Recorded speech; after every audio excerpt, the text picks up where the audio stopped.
You're listening to Raconteurs News. It's 2018. I'm fucking set 2018 going into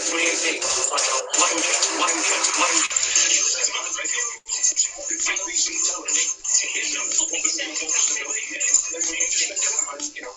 Think about who benefits, because at the bottom of everything is somebody benefiting from something somewhere. And there's one thing for sure. It fucking ain't me. And it ain't you. And it's happening again. And it's happening again. And it's happening again. And it's happening again. And it's happening again. And it's happening again. And it's happening again. Now, what does that design out then, innit? You get a frog, or a wolf, or a spider, or a snake. How can you get a snake to be the same species as a dog? It's easy. You call the species that bites you. Weird. That bites you. Yeah. That bites you. Okay. Yeah, you've got a choice. Yeah. Yeah, you've got a choice. Yeah. Yeah, you've got a choice. Yeah, you've got a choice. But you want a punch in the face or a kick in the bollocks? Jesus. So what did you want to talk about? Bollocks. Yes. Jason bollocks. No bills of exchange.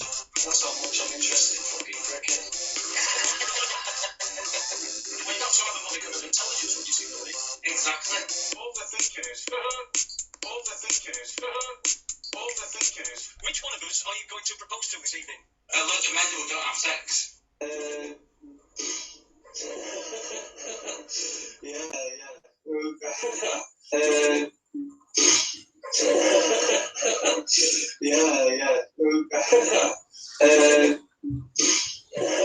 Good evening, welcome to Raconteurs News. This Tuesday, the 9th of April 2019, and I'm Jason Holmes. As usual, we are here with Raconteurs News, your beacon of light in this world of darkness, but don't let the darkness get you down, because we are small beacons and we're being put out one by one, but so far this little candle that is Raconteurs News has not been blown. I'll not add AD into that at all, but because he may have. But yeah, anyway, welcome along. It's very interesting. It's been not a bad day today. I've been out with dog.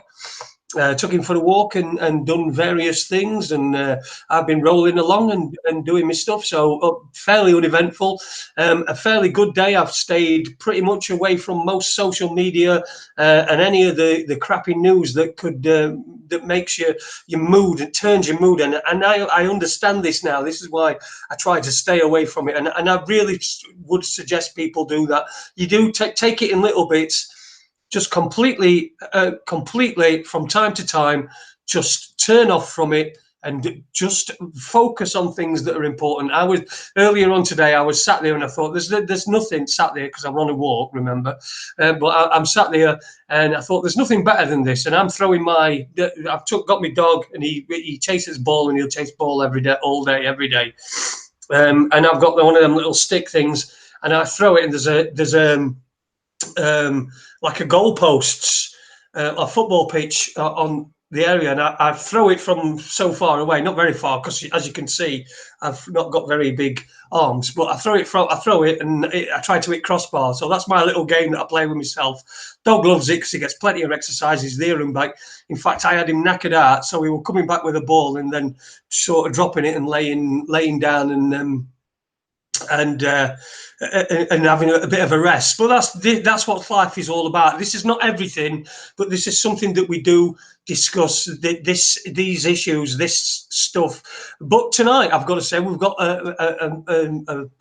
not about all that horrible, nasty stuff, although we probably will get into some of that, I guess. But anyway, Aid has joined me tonight because Webby is working tonight. His shift pattern has meant that he's working. So Aid has very kindly stepped in. Good evening, Aid. How you doing, mate? Have you had a good day? Yeah, not bad, mate. I'm still me. Had a little event today. Went to a shop. Went to buy something, and they said, "Oh, sir, we're glad to take card." And I've got a £20 note in my hand. And he said, sorry, we don't take cash. And I went, okay, then bye.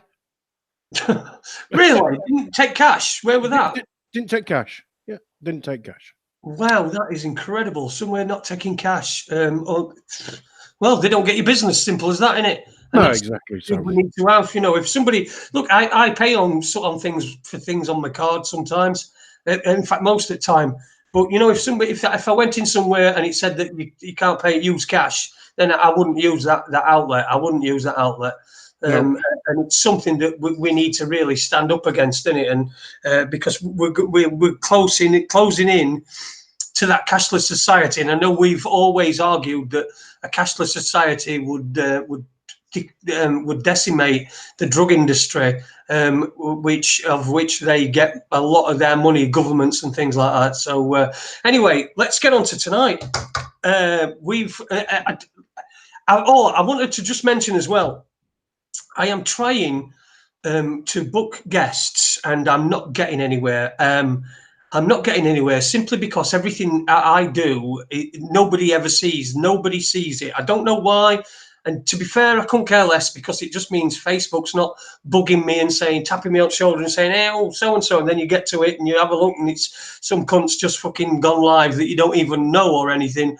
And perhaps someone's tagged you in it. But I don't get any of that anymore. So I don't get anything. Even to the point whereas I was in a conversation with Max Egan. Sorry, I wasn't in a conversation. I made a comment on one of Max Egan's videos and said, Max, would love to get you back on the show. But when he responded to that, I never got any notifications. I didn't know that anything had happened. I didn't know anybody had said anything.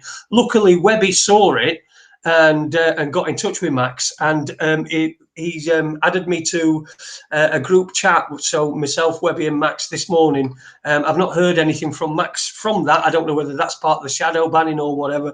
But we're going to be having Max on as soon as we possibly can, because he's got a lot of great information.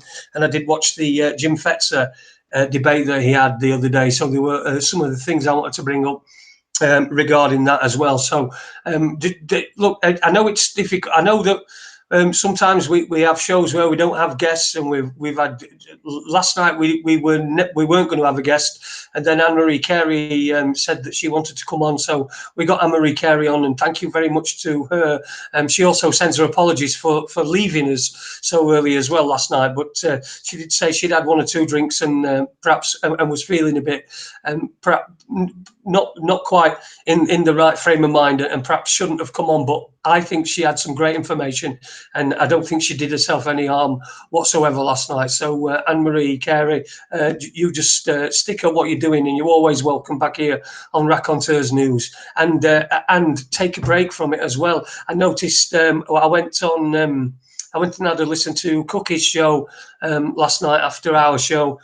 Just had a listen to what I was saying, and Cookie was saying the same thing.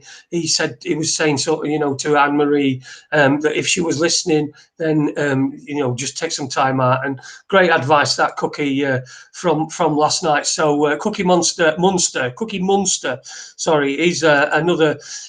He's one of our gang, shall we say? He goes in the chat room. He's been on the show, and I've been on his show as well. So good words from him. So look up him. Anyway, we've got to get our guest on. It's let me just unmute his mic so that I know that his mic's unmuted, so that as soon as I ask him the first question, he can talk. So can you hear us, Andrew? I can indeed. There you go. Oh, sorry about that. Andrew K Fletcher. Now that I was looking back, the last time you were on this show, it was I think you were on with Andy and Webby, and I had to look back at that show, and it was the show that I told everybody that I was to have my leg amputated. So quite a significant show at that time. So it's been quite a long time, but he's the health guru, inclined bed therapy man, and as we speak, Andy Young is probably bowing to some sort of statue of you because I know Andy's a huge fan. It's Andrew K Fletcher. Good evening, Andrew. How are you? Welcome to Raconteurs News. I'm bouncing along the bottom as usual, mate. Brilliant. So what's going on? What's new in your world? I know you've been you're going to send me something, aren't you, by Skype? Yes. About the inclined bed therapy. Is that what you're still working on mostly then is the incline bed therapy, and how's it going? What's the take up been like? Well, it's taking off. There's been several people now have made websites, like mirror websites in different languages. One in Italy, one in Holland, one in Switzerland, I think. So yeah, so there's a fair few languages. Yeah, it's taking off. There's quite a few doctors jumping on board as well now. Excellent. So, are you doing anything else, or alongside that, or have you got any other people that are excited, that are doing research on it? And what is that? How close? Yeah, unfortunately, I don't think that's going to happen in my lifetime. If I come up with a drug, I think they'd be queuing, breaking my doors down to get their hands on it. But because it's a couple of blocks of wood or some books under your bed, there's no money for anyone. But having said that, there are quite a few companies now that have started making incline beds. Lifting text off my website to sell the beds. Right, okay. Yeah. So, what are the incline beds? These ones that are specifically made? Yes. How are they comparable to a normal bed? Obviously, there's an incline on them, but are they the same price? Is it? Oh no, much more expensive. Yeah, right. Thousands of pounds. Yeah. Right. Okay. So some are fairly inexpensive comparatively, but yeah, it seems that someone's trying to make a lot of money off this. Okay. Well, give us some examples of the latest testimonies you've had from people. I know you said. Well, interestingly enough, we had this is years and years ago. My wife was in a supermarket, and I was sitting outside, and I was next to this guy, and he's got this great big wad of bandage on his foot. A guy called Ivor. I won't give his last name. And I said, "What's the matter with your foot?" He says, "Oh, I've got gangrene. There's nothing I can do. They've amputated part of my foot, and it looks like I'm going to lose the rest of the foot." But I know this is pointing to yourself, Jace. And he said there's no hope. So I told him all about inclining in the bed and that it might help restore the circulation to the lower limb.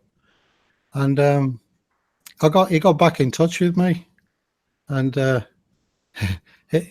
his surgeon was absolutely gobsmacked that the damaged black tissue was actually growing pink again.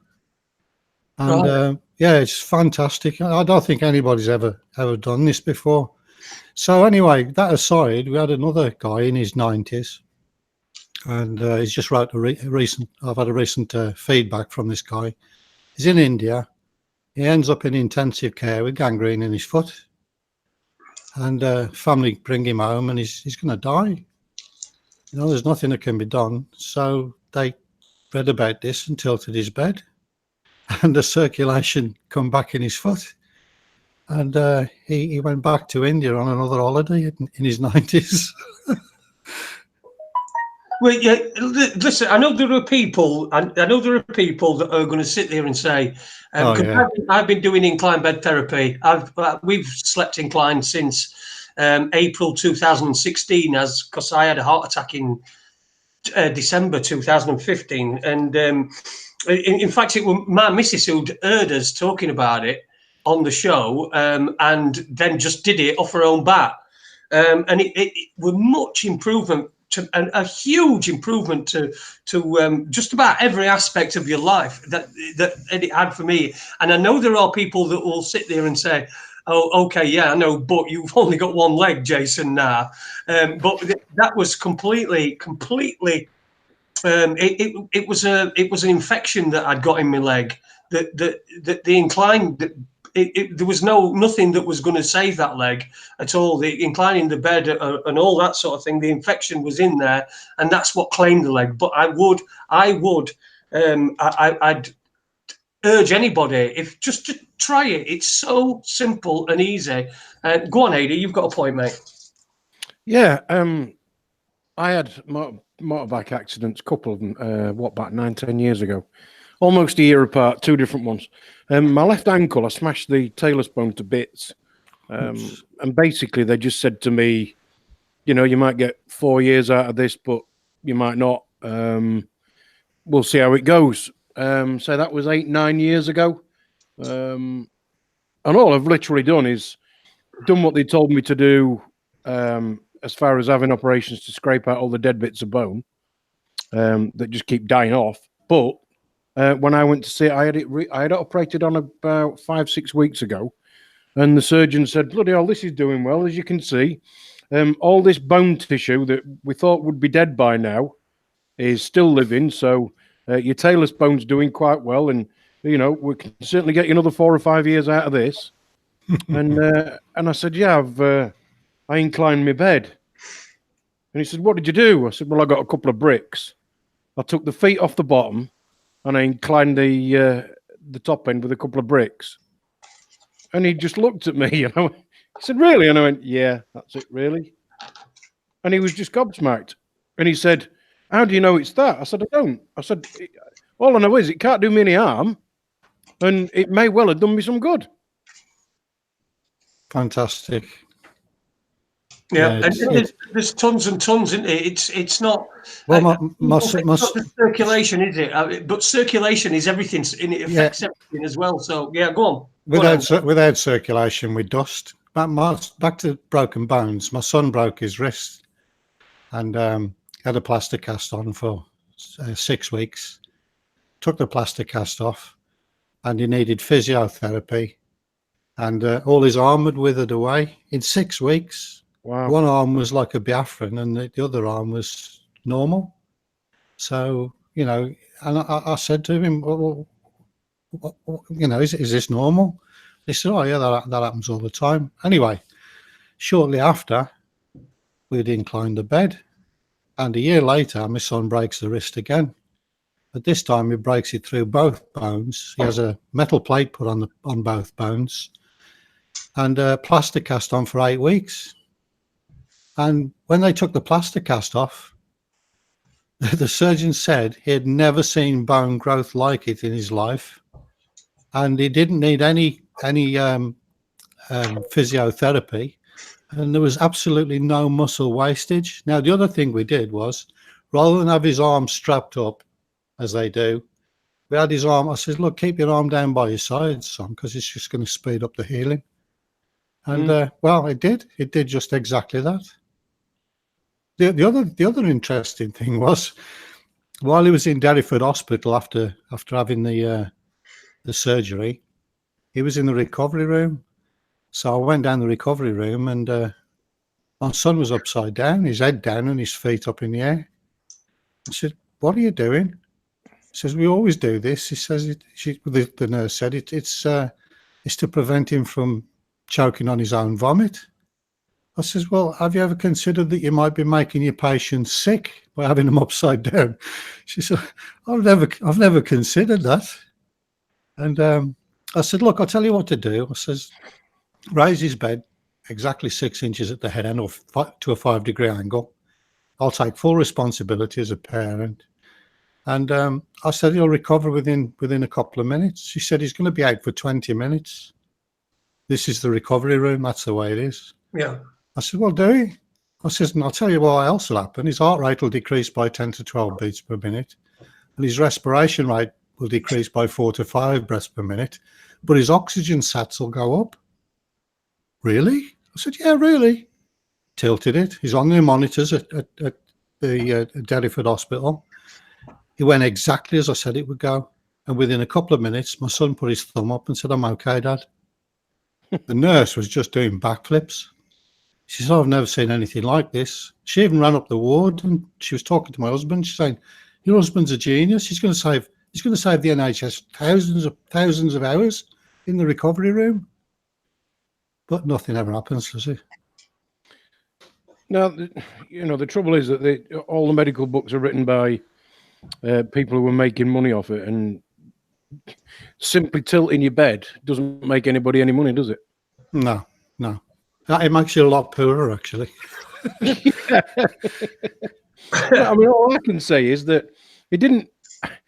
I can't say that, you know, tipping my bed, using some bricks that I'd got in the garden, has definitely done this. But what I can say is, I used to struggle in the morning I used to have to sit on the edge of the bed for about 10 minutes, wait to get some circulation going, and then I could get up. Now, sometimes in the morning when I needed a wee, that was a bit, you know, to sit there for 10 minutes thinking I could do with a wee, you know, now I just get up.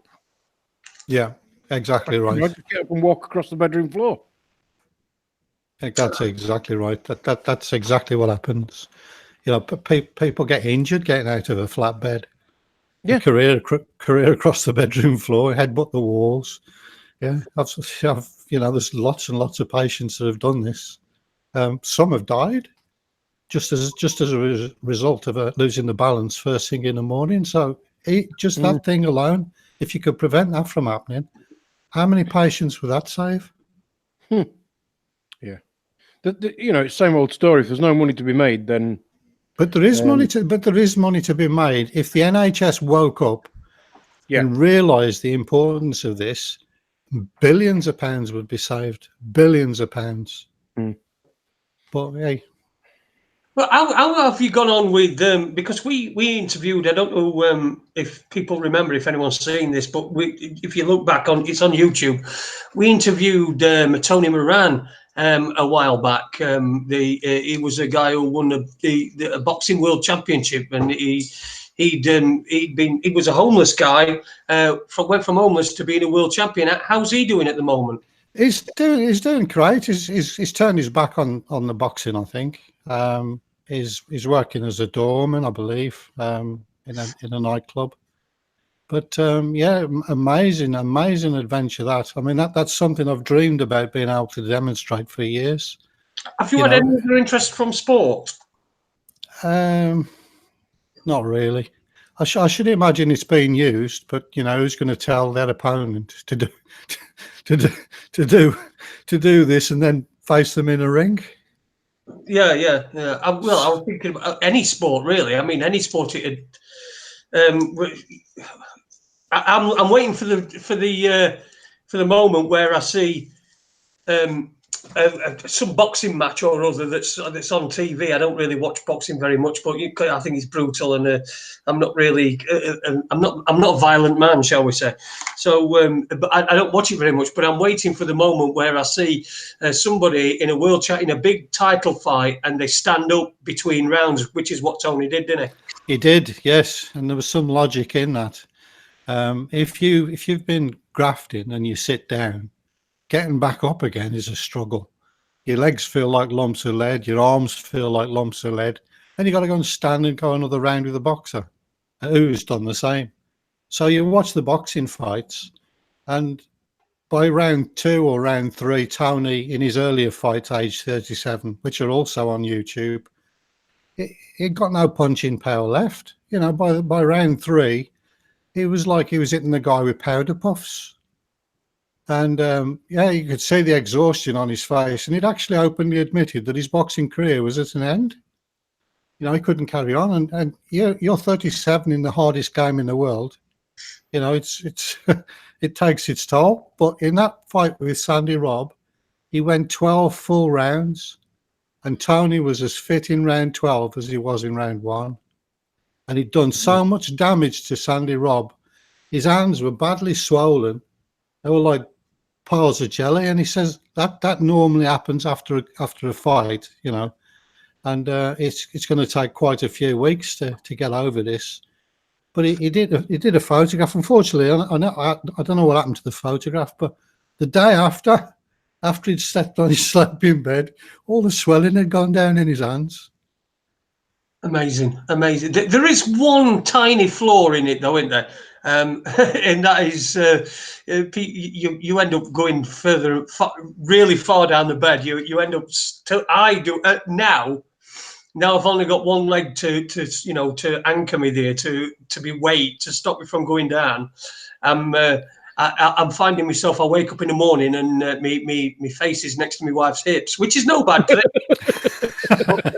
but you know, she thinks I'm creeping down there for something, but really I'm not. It's just I went for the morning. I tell you what does help me. My bedding is made of bamboo. Oh, interesting. Which, my duvet is filled with alpaca fleece. It was like a wool, but really efficient. Yeah. And my bedding is bamboo. Now, it looks a lot like cotton, but it's really breathable, but it's really shiny. So you're laid there, and all night, all that happens is your duvet just slips off. So anyway, I went on a posh bedding website, and basically, if you can imagine 2 bulldog clips with a long piece of elastic that goes just under the bottom of your mattress, and it just holds on to your duvet. And that's what I've got, because I used to wake up in the morning and my duvet was just on the floor because it had been sliding down the bed at 5 degrees. Wow. I've not had anybody, well, quite a few people do tend to slide down the bed a little bit, but not to that, unless they've got satin or silk sheets. Yeah. And they were like the QE2 down the slipway, wouldn't they? But actually, there's a couple of good methods you can use. One is to wrap a blanket around the mattress under the bottom sheet and tuck it in tight. Another one is a duvet. So if you've got a spare duvet, wrap that around. Or we've just got hold of a duck down and feather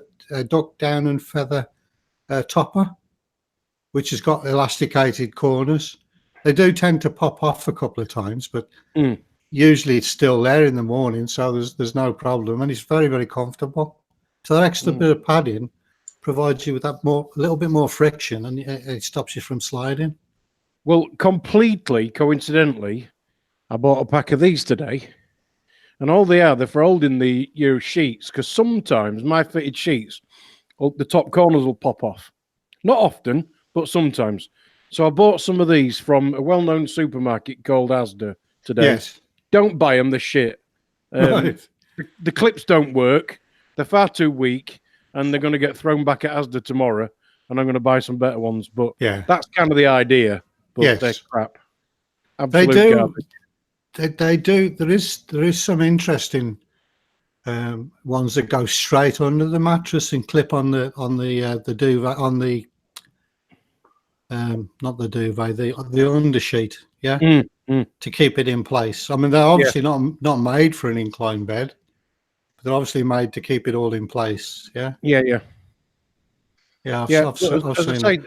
Other than that, when I last went on holiday, I ended up getting some blocks of wood and tipping the bed up in the apartment that I was renting. I've done it myself. Got the T-shirt on that one many times. Yeah. Even prop the bed up on a chest of drawers. Yeah, and I had when I've had a couple of operations recently, a couple of heart operations and that ankle operation. For the heart operations, I was in just one night overnight. Yes, and you know the electric beds that they have in the hospitals. Yes. Just about the only position that they won't do is just to tip the whole thing. Yes. Anyway, eventually, there was a staff nurse. She came through and she saw me fiddling with the bed. She said, "What are you trying to do?" I said, "I'm trying to tip my bed, not sort of in a crouchy position, but just the whole thing, just from the lift the head up and leave the feet where they are." And she said, "Why do you want to do that?" And I told her, and when she came back on for the shift the next day, she said, "Me and my husband tipped our bed last night." Nice. So I don't know how she got on, because I've not seen her since, obviously, because I was only in for the one night. But yeah, and she did actually on the control panel on the bed. You can actually turn it round, and there's a way of unlocking it, and you can actually do it. Yes, but it's not obvious. Some of the beds you can spin them round so that the foot ends up when you're sleeping at the foot end. That's right. They're designed to lower the legs. Yeah. Oh, no, they're designed. Yeah, I don't know how it works. Anyway, I've done it. I've managed to do it. Another good method with one of those, if you've got an adjustable bed, is to get a sheet of plywood, something about 1/2 inch thick or 3/4 of an inch thick, the same size as the mattress. Pop it under the mattress. Then when you elevate the head end, it tilts the whole mattress. Yeah, good idea. Yeah, we did that with John Mason, who was spinal cord injured, and it worked a treat because he was able to get onto a flat bed and then tilt it. Yeah, good idea. Good idea. Marvelous. Listen, let's say hello to some of the people who are in the chat room. These are the people that means that the show goes ahead, because without them, it would be just us talking to ourselves. As somebody once said, I can't remember who, somewhere in the back of my mind. Good evening to Denny, who's in there as well, keeping everybody under control in the chat room. Ron Malcolm, He's was on last week, if you remember. We got Ron on last week. Hello to you. Andy Young's in there as well. Good evening, Andy.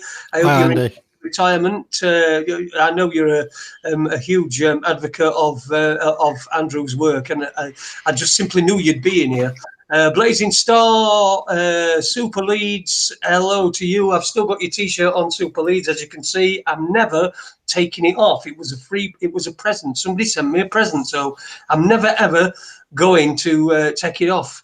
Who else is in there? Blazing Stars. I hope I've mentioned everybody. There's Dave Iron is in there. John Smith as well. Good evening to everybody.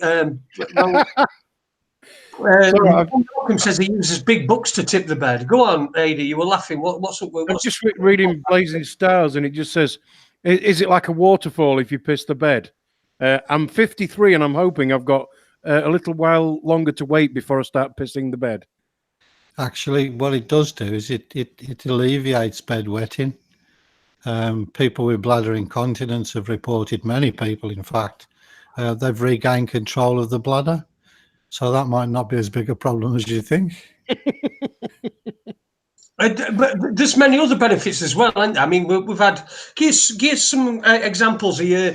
I know we're probably repeating ourselves, but we've got quite a few new listeners who perhaps didn't hear the show that you were last on, which I'm assuming was in June last year, because that was when it was decided that I was going to have me leg off. So to any of the listeners, give us some of the highlights of the people that you've helped and what sort of conditions they've had. The most poignant one for me was a girl with cerebral palsy. The parents rang up and asked me a question about a bull terrier, and the question was, what would a bull terrier be like around a severely disabled child? I said, what's the matter with your kid? She said, why do you want to know? I said, I might be able to help. She said, don't be bloody ridiculous. She says, I've rang for information about a dog. What can you do? I said, well, nothing if you don't listen. She says, well, spit it out then. So I explained it all to her, how it had been helping people with multiple sclerosis, Parkinson's disease, spinal cord injury. And she started crying. So then your husband comes on the phone and gives me a bollocking down the phone and says, you've upset my wife. What have you said to her? So I heard her say, no, listen to what he has to say. So I think, oh, God, I've got to go and say it all over again. Yeah. Anyway, this girl had cerebral palsy, which is brain damage from birth due to oxygen starvation. And at the age of 12, she'd never walked. She wore calipers daytimes and nighttimes to keep her legs straight. She had no muscles on the legs because she'd never used them. And the prognosis from the specialist in Wales was, if she ever developed the ability to comb or brush her own hair, please let us know, but don't hold your breath because it's never going to happen. Oh, that's nice. You want to hear that, don't you, when you're a parent? Yeah, of course you will. So anyway, they tilted the bed, and a few weeks went past, and I got a phone call saying something's different. She seems to like this. She's very articulate, by the way. So it's physical damage she's got, not actually... no mental damage. Not mental damage, no. And a few more weeks went past, and she said, oh, I'm sure she's getting stronger, you know. She seems to be moving around a bit more in bed. And then she was able to pull herself up the bed. And then she was able to sit up as the months went past. And she's got stronger. She got so strong, her legs got so strong, and the muscles were so well developed on her legs, the parents said her legs are looking far more masculine than feminine now. So we're going to put the bed down. I thought, Jesus, you just can't help people, can you? Really? Yeah. So they put the bed down, but again, the girl, objected. So they put the bed back up. Anyway, it took about 8 months, and I got a phone call, and the parents said, we're just off down the school. We've had a call from the school. And I said, whatever's happened? She said, well, I'll ring you back when we know more. So they got to the school. This girl got out of a wheelchair and walked at school. Not only walked, but climbed a flight of stairs. Wow. You know, I thought words. I was speechless. So anyway, months went past, and I got more and more feedback. She's walking around and she lives on a big estate with a big house, and she's just continuously walking around this estate. And I'm thinking like, wow, I just can't believe this. Anyway, I got a phone call the one evening, and I picked it up, and I wasn't expecting any calls. So I picked the phone up, and hello. I said, hello. She said, are you Andrew? I said, yes. She said, I just want to say thank you for all you've done for me. Do you know, my legs went to jelly, and honest to God, I could not stand up. I was virtually almost passing out, and I collapsed on the floor. And then years later, well, actually, it's been a couple of years now, I found her on Facebook. Oh, and, yeah. And she's living in a flat on her own. You know, she doesn't get any help. And I asked her, I said, look, would you mind telling people what happened to you? Because, you know, I could help a lot more kids with cerebral palsy. She unfriended me. But wow. She admitted she was the girl that I helped. Wow, that's incredible, isn't it? I mean, yeah. You know, perhaps for her it was just something private that she just wanted. Well, yeah, and you got to respect that. Of course you have, yeah. Of course you have, but it does. But you said you had success with multiple sclerosis as well. Lots of patients with MS. That was the first thing how this happened, Jace. I was helping people with varicose veins, so I was looking around at women's legs for all the right reasons. Yeah, and blokes' legs. Well. Yeah. How did you know they were blokes' legs? Well, yeah, true. But I got quite a few people tilting the beds. The first one was my wife. She had a varicose vein for 16 years, and it went flat in 4 weeks. And I thought, bloody hell, you know, the medical profession is saying raise your legs. And all that does is it relieves the pressure temporarily. We've lowered the legs, and it hasn't come back. Now, a leg used to ache terribly walking up a steep hill near us with the shopping, so we'd always have to pause on the bench halfway up. And what we found was we was walking from one end of the road up the steep hill to the other end without getting out of breath. Oh, bloody hell, there's more to this. You know, am I imagining all this? Is this all in my mind at the time? And anyway, I thought, well, at the same time, actually, a nurse called Stephanie tilted her bed because she'd heard me speaking to a guy down the pocketbook shop in Leon Corral, his name is. He's closed down now. And I was telling him all about this theory, and he was very excited. And this nurse butted in, and she said, my God, she said, this could help a lot of these patients. I'm looking after a lot of the elderly patients in Torbay. And we've noticed for years that the patients that refuse to lie in bed for hours on end, they live to be 100 and more. But the patients that spend a lot of time on a flat bed, they're gone. They don't last long at all when they go into a home. Well, that's partly probably due to the medications they're giving them as well. So I got my mother to tilt her bed, and it took me a while to convince her I wasn't off my trolley. But yeah, 4 weeks later, my mum was on the phone. What's this bed all about? I said, oh, come on, Mum, I've explained it all to you. And she said, well, run it by me one more time. I said, what, you've got something to tell me about your veins, haven't you? She said, oh, yeah, the veins have improved. I mean, my mum's veins were pretty bad. And she said, well, I'm moving my toes and my ankle on my left foot. I said, well, do you want a round of applause? She said, I haven't done that for 11 years. And then the sensitivity came back a few weeks later.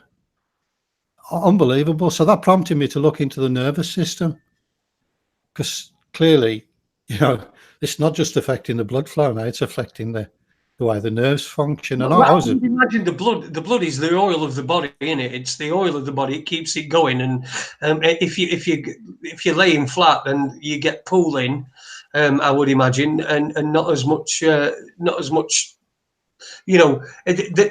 muscles are taking oxygen and stuff from the blood, and if the circulation's better, then I would imagine then the muscles can regenerate a lot better, and the rate of recovery is faster. Yeah, you're absolutely right.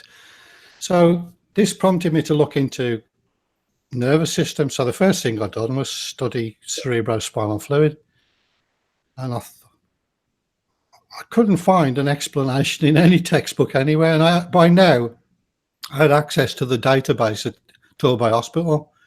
In fact, they become quite friendly with me. I was going in regularly and using their database. There was no internet for me then. And I couldn't find an explanation for how cerebrospinal fluid circulates. They said it was related to the respiration tract. So breathing was obviously responsible for shifting fluids, and posture. I thought, bingo. They don't know how it works, but I think I do now. So a simple explanation is the evaporation from the sinuses, from the eyes, from the skin, and the cooling effect of that evaporation changes the density of the cerebrospinal fluid. Now that gives us an impetus for moving the fluid down the central nervous system. But for every action, there must be a reaction. So if you have an increased downflow, you automatically increase the return flow. So we've identified that it's going to work for people with a neurological condition. And I didn't even know what MS was in them days. So I asked about, and I got interested in multiple sclerosis. And there's a guy called Roger, tilted his bed, an engineer. And somebody said to me at the time, it was in the cake shop, I remember it clearly. They said to me, if it'll work for this guy, it'll work for anyone, because he's in about the worst case of MS you've ever seen. And unbelievable what happened to him. He even walked. He was featured in the Daily Mail, standing by his wheelchair. He'd been wheelchair bound. Unbelievable. I don't suppose you got the picture in that Daily Mail article. Yeah. Yeah, there's a photograph of it's on my website. Okay. Yeah. Oh, yeah. Like Andy was saying, that the photograph you were talking about earlier on about with Tony Moran, he said that was on your website as well. Yeah. Yeah, but the one with his swollen fists was, but not the one that he took the day after when his fists had gone back to normal. Okay. Well, that was taken on. That might still be on Tony's mobile phone, because he would have took the photograph with his phone, wouldn't he? Yeah. So you've got somebody who's got MS. Yes. Who's got a really, really, really bad case of MS. Yes. Terrible case of MS, and they inclined the bed. And what were the results? Were they able to walk again? Were they able to function? He did walk. Yeah, albeit briefly. He couldn't walk miles. He'd had years and years of inactivity in a wheelchair. So to come out of that and get out of his wheelchair and stand by his wheelchair was an amazing achievement. When you've got MS, your legs don't work. The nerves have gone. So the other things that he noticed was his eyesight was improving. Now this proved to be his downfall. His eyesight improving. I shouldn't laugh, because he was a lovely guy. But he took advantage of the fact that his eyesight had come back and he could use the computer to sit in his wheelchair at the computer for hours and hours on end, and he was setting up a printing business. But he ended up with sepsis from a badly fitted wheelchair seat, where it had rubbed his hip, and he ended up in hospital with this septicemia, and unfortunately that was his downfall. Right. So the sepsis killed him essentially. Yeah. Again, like you say, he was spending hours in his wheelchair, and I can understand that to a certain point, coming from where what I've been through in the last year. Yes, I can understand I can understand the mentality of when you're given something back, when you're given something that you're afraid of it. When I first got my prosthetic leg, I was really afraid of it, and I used to sit sometimes in my wheelchair, and I'd stood in front of me, and I'd be looking at her, and I'd be going like, you this can't be me, you bastard, I can't be carrying this huge thing around with me. But because he'd been inactive for such a long time, that was his default state. Whereas I tried to become active. I did try to put it on, and for the first few times I could only really walk a few steps because of the inactivity that I'd had on with my other leg, which wasn't very good anyway in the first place. That was initially my bad leg. yes. So I completely understand the mentality of it, because when you're faced with something that he'd probably come to terms with, that he was never going to walk again, and he was probably never going to have as good eyesight as again. That when he did, he probably got his priorities wrong, and instead of getting out and getting active and not getting out and getting active, but just a little bit of being active, it was just being inactive and sort of regressing back into the state it was before. But Roger was really helpful. He went with me we gave a talk at King's Stainton, the multiple sclerosis chapter of the MS Society. And there was a room full of about 300 people. And I got up on the stage and had a little talk to people. And then Roger got up on the stage, and we were mostly ignored.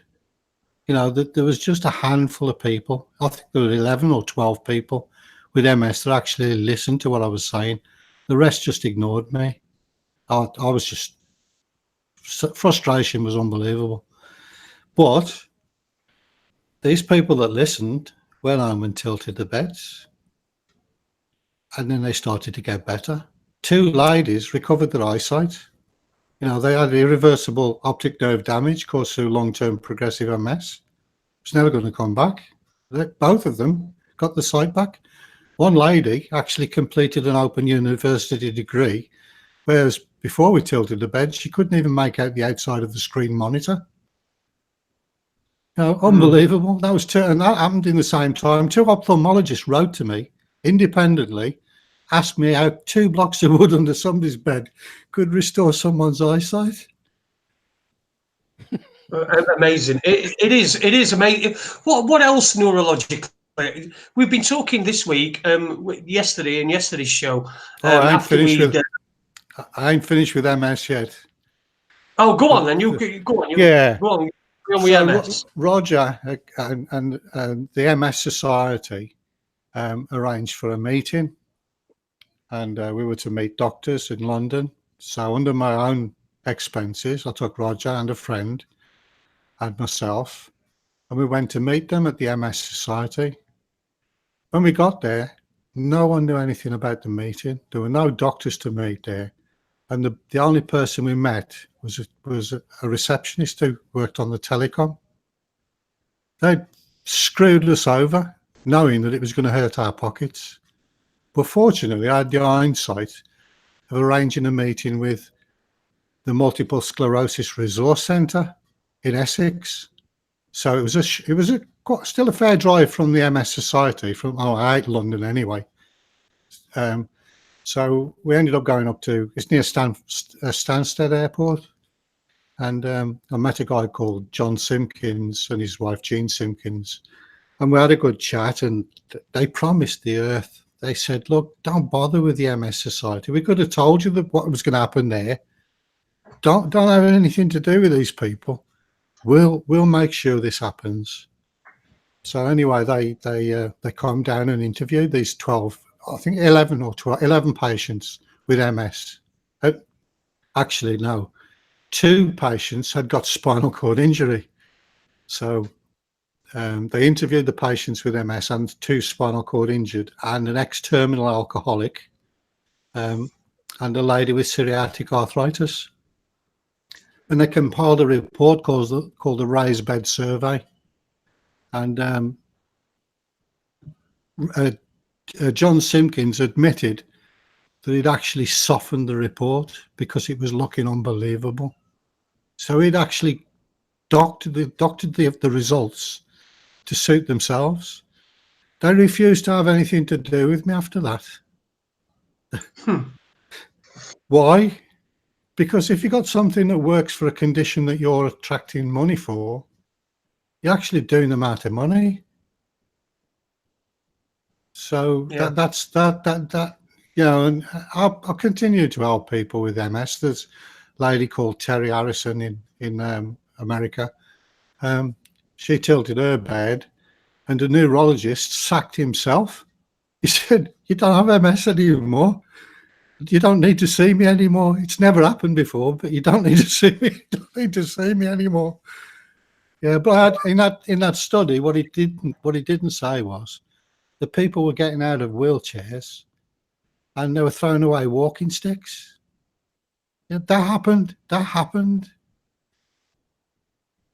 Wow, it is absolutely incredible. I mean, the amount of documentary evidence and testimony that you've got from people, and you can find this on Andrew's website. If you go to inclinedbedtherapy.com, you'll be able to find all the testimony from people. He's not making this shit up. I know this sounds ridiculous. I just noticed how this t-shirt complements my eyes.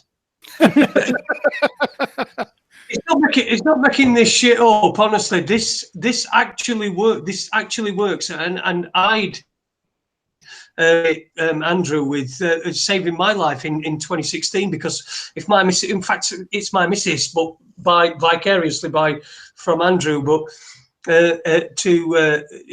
because I was from December 2015 when it happened, December 8th, 2015, exactly 18 years and 11 days after my first one, when I'd had my first one and my daughter had just been born, and I asked God, whoever God is, I asked him if he could spare me until she was 18, and then she got to 18, and 18 years and 11 days later, that's when I had my second heart attack.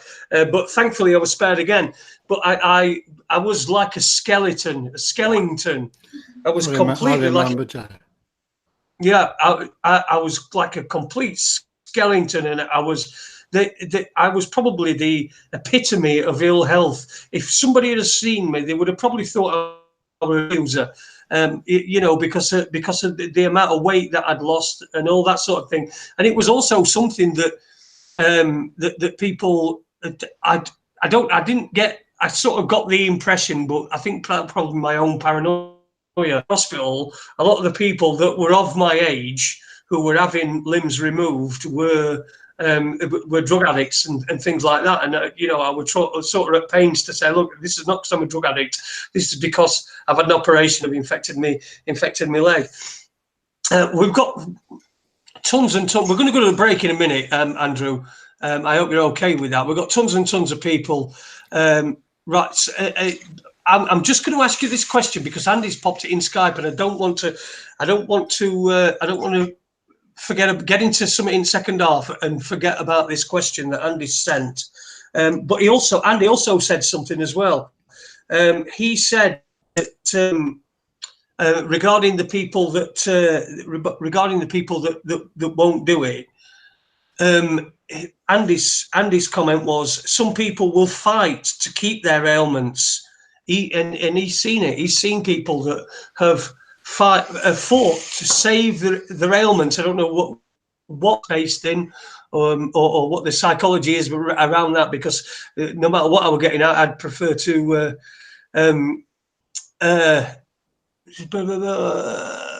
I think I've just read Andy's question. I think we're going to answer that. I'm going to ask you that in the second half, Andrew. It's because I think it's going to be a question that takes quite a long time to answer. So I want to go to the break. I'm going to play a couple of records, and then we will be back.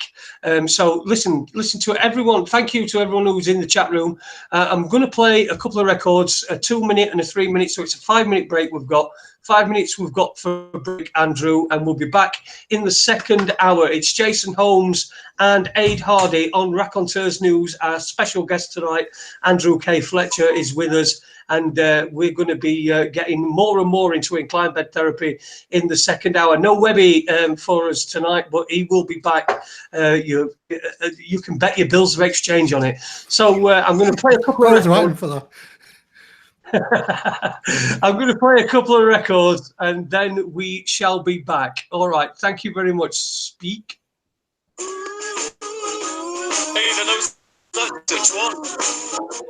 went well, guys.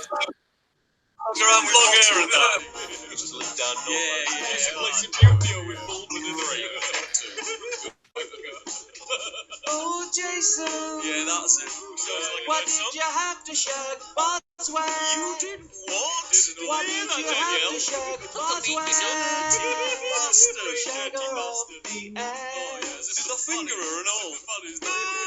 Oh, Jason. You should have never shagged Boswell. I'm just trying to get to a sister about. You should have never shagged Boswell. Shagger off the ass. Let's sing this reggae song. Yeah, let's do this. Oh, Jason, don't you ever shag Boswell. Don't you ever shag Boswell.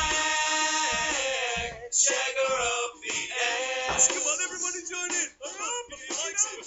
Oh, Jason, why did you have to shag Boswell?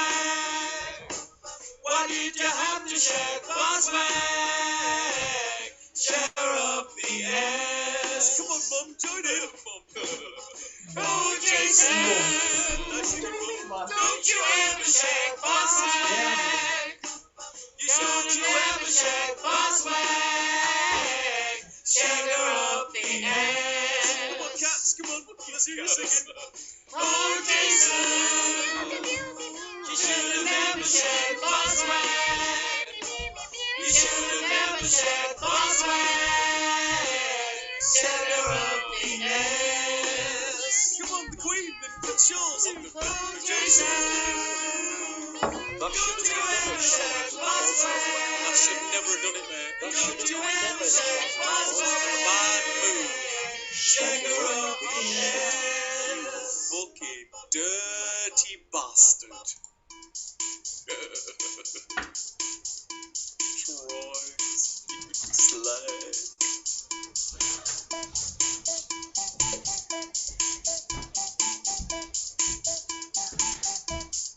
Starting to see a conspiracy been fooling me when I watch TV. They're manufactured views all over the news. It's giving me the blues, and it's time to choose. Starting to wake up from this sleep, from all the lies they spread that run so deep. But I will lace no more. Who are they fighting for? It isn't me. But now I see there is a new world order, but we're not invited. So much blood and murder from the drones unsighted. World War III, it's haunting me. I've got to find a way to save my family. The human race has lost its way. We put our trust in science, but it's us who pay. Used to be civilized, but we've been compromised. We're on a one-way train. We've got to break this chain.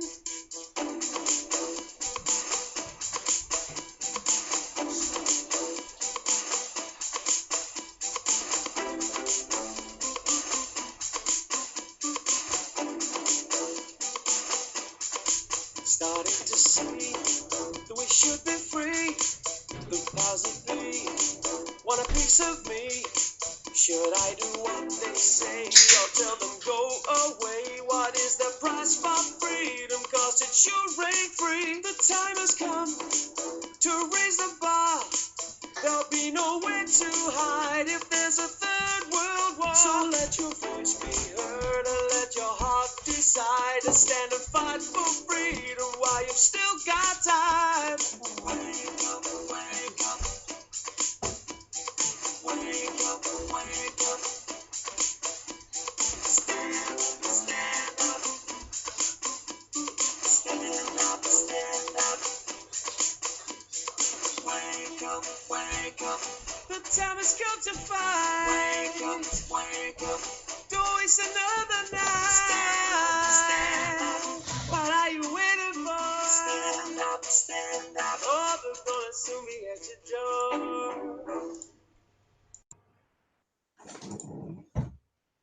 And welcome back to Raconteurs News. Sorry about that. We're just doing a little bit of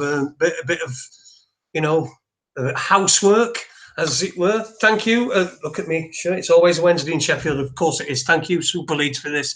I'll be wearing it every day for the rest of my life. Before we get into the second half, into the second hour, I'd just like to offer viewers, listeners, the opportunity to purchase a piece of alternative news history. This is my phone. That's an old phone. I've got a new phone. It's for sale. As you can see, it's all there working and everything. I think anyway. Well, it is definitely working. And if it in, then it's knackered. But it is definitely working. We've just cleared it and everything. There you go. It's an iPhone 6S, whatever one of them is. It's an iPhone 6S, and it can be yours for £100. And it's a piece of independent media. In the future, it will be memorabilia from the independent media. So there you go. If anybody wants to purchase that, it's on sale for £100. You can have it. It's mint. It's got a little crack on it somewhere. But you know, I can advertise my own stuff, can't I? It's my show, for goddamn sake. I'm not going to get in trouble with anybody. Anyway, welcome back to Raconteurs News on this Tuesday night. Myself and Aid, we've got Andrew K Fletcher on here, inclined bed therapy man. I'd just like to say to people, if you just want to, just please give us a thumbs up or a thumbs down if you don't like it. I noticed we've been the more people and the more controversial people that we've been having on. Not suggesting you're one of those in any way, shape or form, Andrew, but we've been having quite a few thumbs down. In fact, I think it was one of the shows we had more thumbs down than we had thumbs up. I think it was the one with John Wedger in it. But everyone's a little bit skeptical of John Wedger. My take on him, same as yours.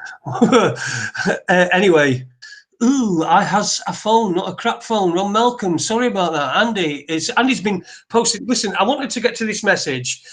This question. Before you get to Jason, just before you get to this, there's just something I want to add to what Andrew said just before the break. How we got stitched up by the MS Society. Just how we got stitched up by the MS Society, you know, going down at your own expense, Andrew, and yada yada. This happens a lot, and I think I've said it. I don't know if I've said it on here actually. Got a really close friend. Daughter's 20-something years old now, and when she was 4 or 5 years old, was diagnosed as being type 1 diabetic. Now, this friend of mine is a doctor, a pediatrician. Now, I remember when a daughter was, I don't know, 7 or 8 years old, so she wasn't that long into being diabetic. Which, you know, for a kid, it's a big thing. You know, especially for a little girl who's into dancing, who, you know, sadly, For sure. you know, things don't go well. She might not have any legs by the time she gets to 25. You know, who knows? Certainly those years ago, you know, things weren't as far progressed as they are now.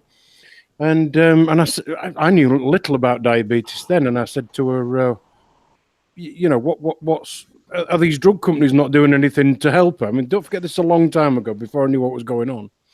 And her exact words to me were, the people who fund all of the new things that are going on in the whole world of diabetes and medical, she's paid for by the same people that sell the insulin. So why would they want to make my daughter any better? And she's a doctor. I said, so what you've experienced have been stitched up by the MS Society, etc. We lost you. to come along. Is that me that's gone down? No, it's me. It's me. I was muted and AD went all tits up a bit. So just finish that last point you were making there, AD. We lost you just a little bit. And of course, I was looking somewhere else in the chat room and things. So I didn't go on. Just where Andrew said he had trouble with the MS Society, and not only being not supported, but almost sort of dumped out of the way. When you've got the drug companies who are making the insulin for diabetics, they're the ones responsible for doing all the research into diabetes. Well, that research ain't going to go so well, is it? No. No. Not if there's money to be made, and I think it's the same thing, At the end of the day, Andrew, if anybody's not listened to the first hour of the show, we're all about inclined bed therapy. It is literally getting bricks, chunks of wood, books, especially medical books, and sticking them under the head end of your bed. And that's it, really. There's no rocket science involved. There's no cost. You don't have to go and spend lots of money or send Andrew your PayPal or what. You don't have to do any of that. You just stick some under the head of your bed. That's it. And there's no money to be made in that. And how sad is it that it's that blatant in this world of it's quite open and obvious who's making the money, and yet they're the same people who are just don't hang together, does it? I sent Jason a link on Facebook on Messenger, and it's a guy who's had an epiphany, and the guy actually says it how I want to say it. But can you play that yet, Jason? But it's I've got it, but I've got it. But it's quite long. I don't know where. It's going to take 15 minutes out of the. Is it the one that? It's worth listening. It's worth listening to. Okay. Well, if everyone's up with that, what I'll do is I'll pop that onto play. So if we'll get into the question that I wanted to ask. Cheers, Ada. We'll get to go, but we will play this one. Is it the one Incline Bed Stupid? Yes. That's the one, is it? Okay, so what I'm going to do is, if you talk amongst yourselves, I'm going to set this up so that I can screen share this and then play it, and people will be able to listen. So, come on, for fuck's sake, this fucking... Facebook, it's just a complete and utter waste of time. I don't get any notifications, nothing. I'm not even bothered. This like people, you get people who they post these things out of Facebook jail and all this shit. Facebook put me in jail. That's it. It's fucking deleted. It's gone. Simple as that. If I'm banned from Facebook, right? So let me see if I can get this. Right. Well, it's a YouTube. I'll see if I can find it on YouTube. And then play it that way. Incline Bed Stupid, it's called, isn't it? Yeah, Stupid Humanity. Well, tell us what we can expect from this. A few swear words. There's a few choice words in it. Okay. But it's his reaction to. First of all, he's told about it by someone else, and he's ignored it, and then. A long time later, he's thought, I'll have a look into this. Well, I mean, it made me and my wife, we were howling with laughter. Oh, everything's going really slow, mate. Everything's going really slow. If you can just carry on. Go for it, yeah, sure. Anyway, in that study with the MS Society and the Multiple Sclerosis Resource Centre. There were two patients with spinal cord injuries, John Mason and Julian Bousted.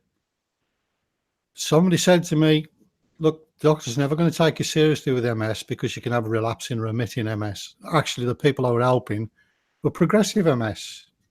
Yeah.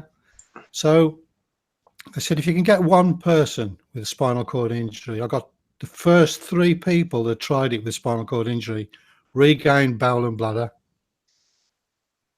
Unbelievable. Right, I've got it. I'm going to screen share it. I've got the video. I'm going to screen share it so with everyone. So just bear with us. I'm going to put it onto studio mode. If you guys can can just mute your mics, and we'll play this. This is Inclined Bed Stupid, and this is something that's that it's only 3 days old, so you're probably going to be one of the first people to see it. So if I on there like that, and then I go to screen share. Oh, please, for God's sake, it's just going so slow tonight. It's unbelievable. Share. We'll go I've switched my camera off because it keeps juddering. So. Okay, mate. And there you go. That's the one. Are we sharing? That's what we need to know. Are we sharing? I can't see anything yet, mate. But I've got an echo. Your entire screen. Share. It won't let me share it. Just will not let me share it. We'd like to share the content of your screen with Google Hangouts. Choose what you'd like to share. Your entire screen. Yes, I've chose that. Do you want me to play it here and record it on my microphone? Oh, here we go. Application window. I'll try that one. Share. Try share an application window. Let's see if that works. Yep. Is that worked? Yep. You can see that. Okay. Let me just get onto that then, and then I can press play. Here we go. Can you make it full screen? Stupid humans. Well, it's just a single picture, so it doesn't. They don't know how to sleep. All this humanity, all the cultures, religions, all these identities, countries, shit. They all sleep flat at 0 degrees. Stupid humanity. Shutting all the circulatory system of the body when you sleep at 0 degree. Stupid humanity. I'm slapping my face over this one. How I lost all these years sleeping in your stupid 0 degrees bed. You know, like the body shut down. Losing all this time. Half of my life sleeping in a bad position. All these cultures, all this so-called knowledge, all this scientific around. Testing in all the hospital, different countries, yellow people, black people, white people, all of them sleep flat, shutting down all the systems of the body. Stupid humanity. I'm slapping my face on this one. To discover this, what is this humanity? Where I'm born? Into what moron planet? Shit. Okay, you understood it. I just discovered that sleeping on horizontal level is very stupid, make you sick, make you age, make you stupid, losing your time. Okay, so you have to put your bed into an angle higher from the head, like you are some degrees high. So the circulatory body systems in the body, they all rely on gravity. They are closed circles, like everything is circulation. So the more dense stuffs go down, pushing the less up. It makes the body work. So all these systems, lymphatic systems, this liquid we have in the head, like and in the spine. I don't know how they call it in English. Liquide céphalorachidien en français. Like some spinal cerebral fluid or something like that. This in English. They don't know how it moves. It moves with gravity. Difference of densities. Temperatures makes also difference in densities for stuffs to move. So something get cold or something get hot to make the circle move, and all this need the gravity. So you have to put an angle on your bed. I'm gonna tell you which angles I have tried and which are different experience I had with them. So this is the stupid humanity we are living in. They don't know how to sleep. All this bullshit, all this stuff we don't even know how to sleep. All this year. Because of human stupidity, stupid people, all this time. Okay, so even the blood, the circulation of the blood, it relies on difference of density. The The more dense goes down, pushing the other less dense up from your leg everywhere. The breathing process plays a big role into this. By evaporating the water from our lungs, we create this difference of density. Also in the kidneys, where the blood goes and loses some kind of salinity, salt and stuff, so it becomes less dense and stuff. And all this is a mechanic of moving the fluids into you, moving the waters into you. Depends on gravity and density. So imagine that the heart just does the big job, in the big circuit, but every small, when it goes deeper into this small capillary stuffs, this small circulation, everything relies on exchanges there that make difference in the densities. So the less dense will go the other way up, or the other direction, and the other goes pushing him. And it's all circle. It's beautifully made. It's not this bullshit science of garden stupid kids, scientists, with their glasses and their diplomas. They know nothing. They know bullshit. Humanity doesn't know how to sleep. Your doctor doesn't tell you this. They just cut you and burns you and give you dangerous chemicals. Okay? So the blood, even the blood moves like this. It has this component to it. The gravity. It has to be. Your body has to have some connection to the gravity. You don't have to shut it down at 0 degrees when you sleep and losing half of your time, making you sick, making you tired. Eye flutters. Brain doesn't get cleaned because of this angle of 0 degrees. So you have to put an angle to your bed. Wake up, humanity. I'm slapping my face. I lost all this time. How I didn't see how big it was. I did a lot of alternative stuff. I know a lot. I did a lot of research in my life. So I tried a lot of stuff. This one was kind of kept in the background. I didn't try it till recently, and I was, how could I not see this? It's the big one, the very big one. The way you sleep, the way you put an angle to your bed. No animals sleep like flat dead, like they are in a graveyard, buried, 0 degrees, nothing works. Nobody will do it. Only stupid human will do it, and in general, like all this, go travel around. My country is this, my country is this. You don't know how to fucking sleep. A donkey know how to sleep, what I'm saying. You human, stupid human. Okay, so you have to put an angle. What's the angles? There is this guy on the internet who did a lot of work about this. He's pushing stuff because he discovered he's an engineer, and he said that there is an optimal angle for moving all this waters of us fluids, different systems moves in an optimal way. So I tried this angle recently, but even before reaching that angle, the stuff happens. Just when you go up from 0 degrees, the stuff happens. So you don't need to go to that angle. So the optimal angle is 5 degrees. 5 degrees. Before trying 5 degrees, 3.3, something like that, like around between 3 degrees and 3.5, let's say 3.3 degrees. I tried this. It is very comfortable to sleep. So it's not like it's better comfortable than 0. I mean, just when you put yourself on the bed, it's better. Then you notice that your breathing is slowing down. Your heartbeat is slowing down because everything is moving more smoother, So when I woke up, I was like, I felt so good, like my body was straight, my eyesight was better, like I was seeing clear, the field of vision was wider, my head was clear, This is 3.3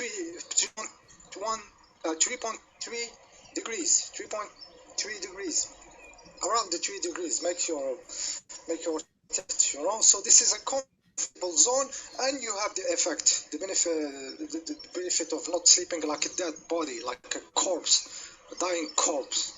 Stupid humanity. I'm slapping my face on this one. Okay, so this angle, then I said I have to try the stiffer angle. So from this 3.3, I put it on 5 degrees. I put the bed on 5 degrees to see what. The sleeping is less comfortable in this position. It's less comfortable. It's like you have to keep some structure to your body to sleep, so it's like an active sleeping, so like the body is working and everything. So I decided to try it and not to go back automatically to the comfort, but see how I would feel like the day after. So it's like the body has done some workout, like I feel like I'm getting in shape very quickly, like 2-3 days. It's getting more tonus in my body. Like I'm feeling young, I'm feeling powerful, like I'm doing gym and all this shit, like all this monkey shit that we do, when we don't know how to sleep, hours running and doing weights and looking stupid. Just sleep and you get your power like the animals do. They don't do workout, they are fit because they know how to sleep. Stupid humans slapping my face the 1 week slapping my face on this one. It is too big. So I said the 5 degrees is like I'm trying it. It's like 4 days, something like that. So I feel very like strong, like the body is strong, the mind is strong, everything is cool. Like I'm back on track, after all these years, like carrying myself with the like heavy body, everything doesn't work. You eat good, okay, it's a little bit better. You do a little bit of exercise, it's a little bit better. I slept just 1 day like this, 2 days, and I'm like, wow, what the hell is this? I lost my life sleeping like a dead corpse, Stupid humans slapping my face on this one. Slapping my face. Okay, so if you want to start with an angle around the 3 degrees. It is comfortable. 3 something, 330, 340, 3 to 3.5, it's okay. I will drop the mathematical stuff so you can have the angle just by measuring the stuff that you added under your bed to make this angle, and just have the angle just by this small mathematical stuff. Yeah, do this. The people who want to be a little bit back on track, physical level, on a spiritual level, the dreams are different. The consciousness is more active. It's more, you are less open to all this parasite, this shits around, because you have your guard is up, your field is up, your consciousness is up, so you can do active consciousness stuffs in your dreams. You can solve stuffs on a subtle levels and everything. So it's beautiful on all the stuff. You get back on life, because sleeping is half of your life. It is everything. The body repair itself, clean the brain, clean the eyes, all this small circulation. I was talking about lymphatic system and all these subtle systems. The evaporation from the sinuses, in the nose, makes difference in the density of the fluid. So it makes all the stuff circulating, all this subtle lymphatic and all the very subtle circulatory system, like this stuff in the spine and stuff. So evaporation in the sinuses, evaporation around the eyes, make the stuffs move inside your eyes. So you get better sight. People will get better who has been injured by this medical crap. They can get back their eyes working better and everything. Wake the fuck up, humanity. Shit, you don't know how to sleep? Bullshitting all of us about craps and this primary stuff. We don't know how to do it. Wake the fuck up. Okay, so do it to your bed. Okay, I'm not having a time to be blah blah, Just we don't know how to sleep, and I discovered this all my life. Nobody told me this. Okay, so do this. I think that's what I have to say. So you will better share it around if you are a little bit awake, if you are not a zombie. I witnessed some zombie reaction in the people when you talk around this, there is, they are like agents, like agents of the matrix, the agent part of the matrix in them, like reacts like, sure, I tell you it's good, you just change a little bit, but nothing, cost nothing, not go to the doctor, not getting poisoned, not getting something in your blood, not getting chemicals, not getting chemotherapy, not getting cut, not getting burned, nothing. just to put some books or some pieces of wood under your bed, your fucking bed, and you get healthy, you get awake, you get sharp, you know. Pieces of brick, pieces of wood, pieces of old books, those shitty books that has only bullshit, this humanity bullshit, and they're nothing good. They go everywhere. They don't go where it matters. Stupid species. Well, around the 14 minutes, I had to be a little bit honest in the way I express myself, because it's my way to make the message go through. Have a beautiful day. There we go. Let me just stick everything back. Oh, fuck off. I'll just put that in there. Yeah, I'm just going to change the settings because I had them on studio so that would come through better. Sure. And then the mics. Now we're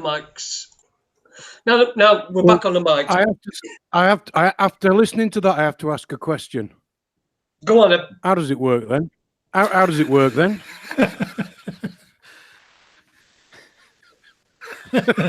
Sorry. That's okay. But, I mean, that guy's French, and he's obviously found. He's got it. He's grasped it. Off again. He's got it, but he's also. What I find interesting is that he's expressing it in English as well. Yes. I don't know if he's done a video like that in French. That'd be interesting. Yeah, that's what struck me on that. You know, that he was doing it in English, and I do believe he was French. But yes, yeah, that's a pretty new one, isn't it? It's a brand new, yeah. I'm assuming you're the person that he was referring to when he said this guy on the internet was. I know he didn't name you, but I'm pretty sure he was talking about you, weren't he?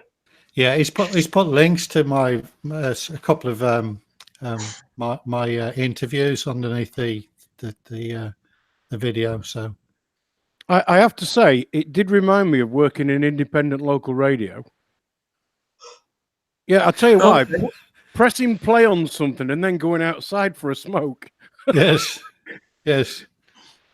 So yeah, sorry. I mean, what he's saying there is how I feel inside. You know, I want to get people, I want to shake them by the throat. You know, but you have to be diplomatic. But sometimes, like this guy from France, being diplomatic probably is the last thing on his mind. And, you know, he appeals to the people that have, well, they need to wake the fuck up. I think people are that used to running off to somebody with a title. Yes. And expecting, I was going to say magic bullet, but magic pill that cures everything. And listen, only in the past few weeks when I've been on drugs and stuff, thinning my blood so I didn't have a stroke because I was going in for a heart, all the rest of it.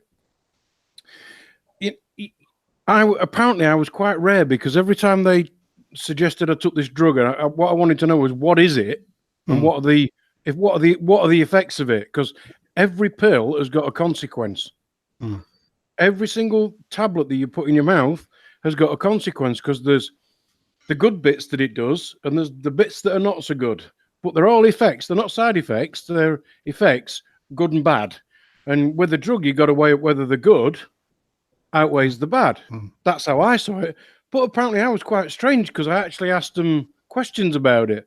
Whereas most people just got a little paper cup in the morning with it and just wallop and the lot go down. Because people are so used to, expecting somebody else to take responsibility for what's theirs.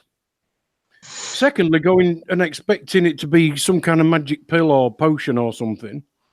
And then for it all not to happen instantly. So when they hear about something that's completely free, because I'm sure anybody can beg, steal or borrow a couple of bricks from somewhere if that's all you've got, and it does you more good than sleep itself somehow, they're skeptical because they're so used to be the kind of inbred, it's got to cost money. The more you pay, the better it is. So if it's free, there's always a catch. Buy cheap, And buy it's twice. it's just mentality. I mean, I've not been on your website for a while. I tell a lot of people about it, but I've not been on your website for a while. Have you got any adverts or anything running? Adverts? No. So you're not even taking advantage of what I'd call the footfall through your website to earn you any money. So there's absolutely no catch to this, and that's as good as it is bad, because it's great because there's no catch to it, but it's bad because when you tell somebody it's free and there's no catch, they just don't believe you. Or they've got somebody like the MS Society or something like that, who rather than even they won't going to have a debate with you, because if they can't win the debate, they're going to shut it down, aren't they? That's exactly what happened.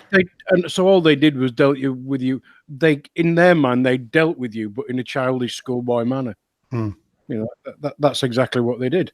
So what the question that I've got to ask with things like that is, where is the benefit for the patient in all this that the doctors do? And for me, it doesn't matter whether it's acupuncture, acupressure, anything that's not a drug that's designed to help you.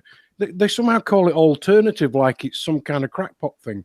And it's the mentality that people get, I think it really is that. And it's all part of this working out that what the world really should be is actually quite easy. Yeah, fringe science is another label. Yeah. Yeah, and we all like a nice good fringe, don't we? We do. When I went to have my INR done the other day, the nurse that had done it had a nice fringe done, so she must be into fringe medicine as well. Listen, I want to get into. I really want to ask this question that Andy put. He Skyped it to me. He thought it was important for me to Skype, and I would imagine as well, because of the way that we've grown in the last few months, and there'll be a lot of people that don't know this. But Tony in the chat asked, "What's the mechanism of inclined bed therapy? What is it? What is it? Is it helps the body do? What does it help the body do?" Okay, the first thing it does is it boosts the circulation. It's a simple theory, which I investigated by trying to understand how water got to the top of a tree. That's what started it all up in 1994.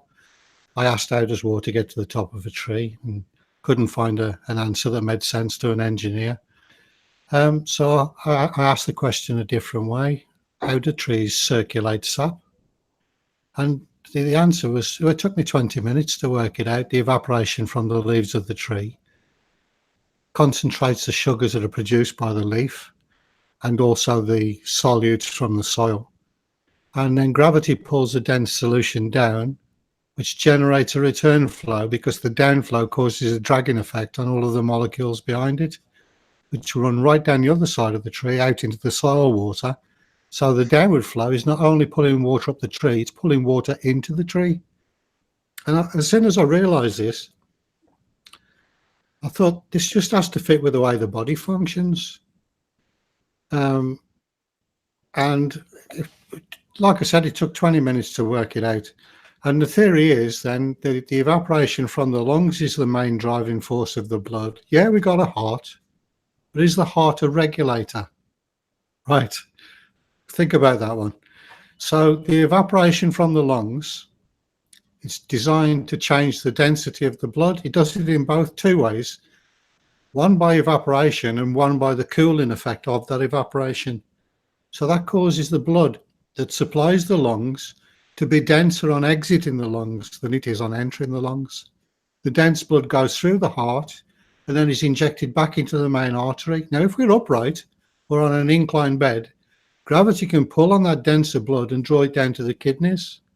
Now, as the blood passes through the kidneys, it becomes less dense because we excrete salts in our urine. So we get rid of the body waste from the blood. So therefore, the blood exiting the kidneys is less dense. So the upward flow is always less dense than the downflow. So you might think, oh, that's pretty good. But it also applies to the lymphatic system, because lo and behold, they don't know how that circulates either. You won't find it in a medical book. In fact, it was only a couple of years ago they discovered we had a lymphatic system in the brain.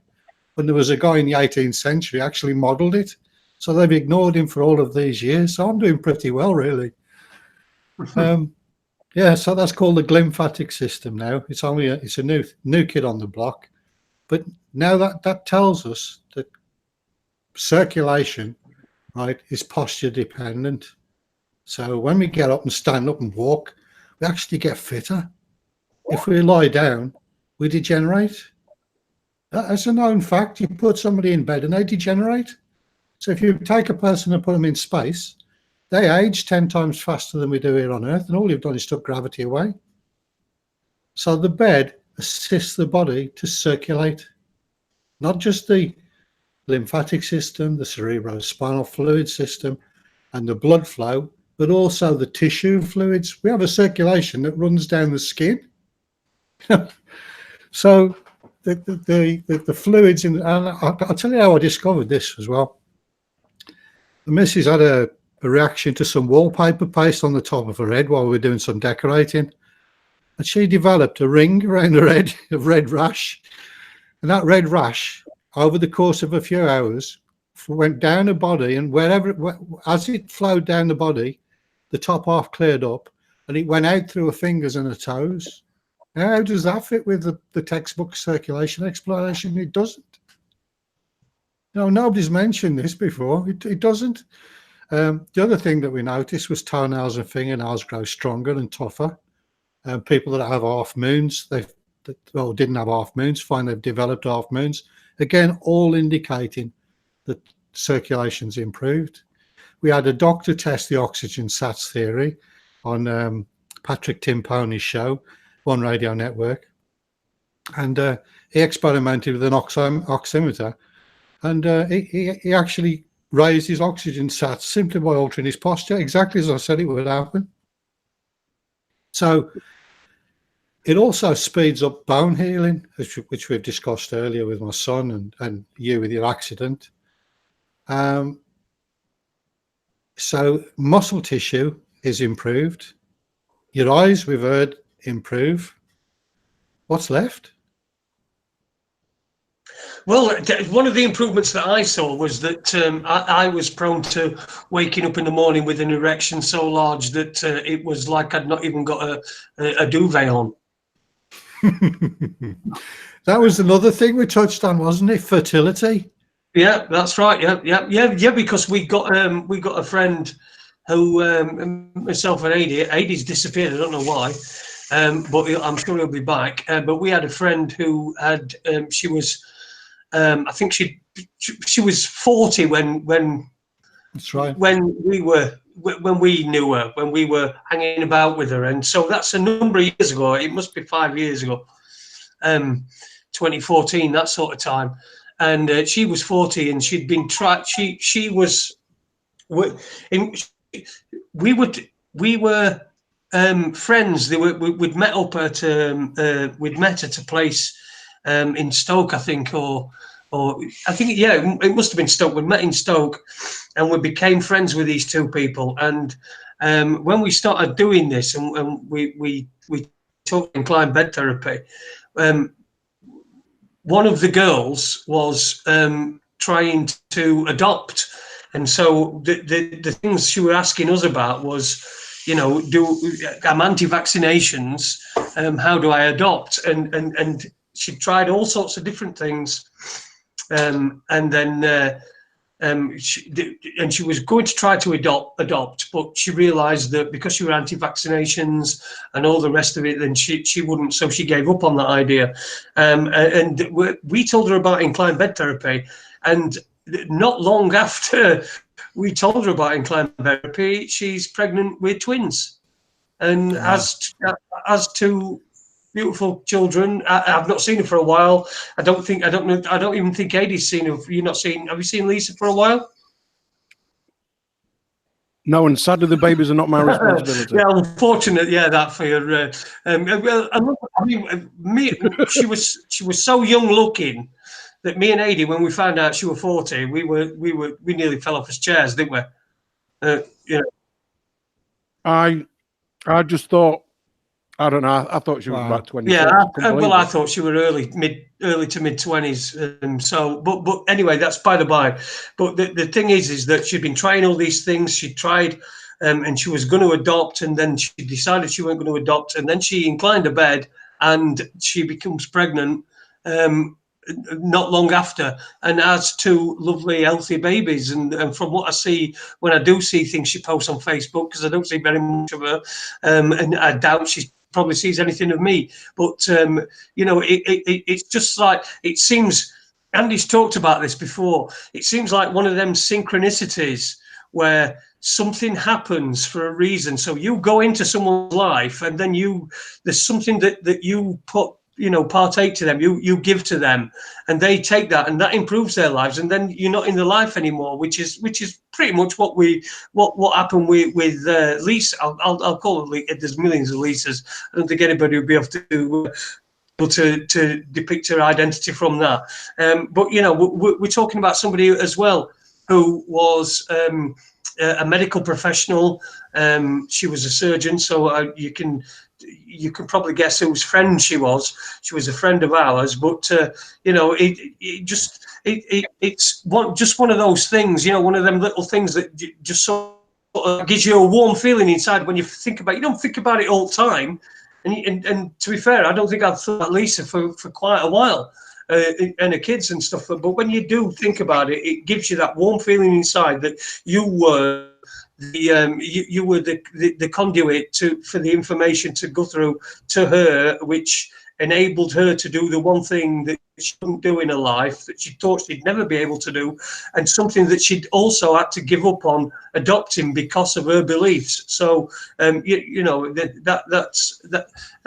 another win for inclined bed therapy, as far as I'm concerned. Because it could have been anything else, but she might have found a super. She might have found a manually super spunk or something like that. But I always like to think that we're inclined bed therapy because after we told her about that, then that's when things started to happen.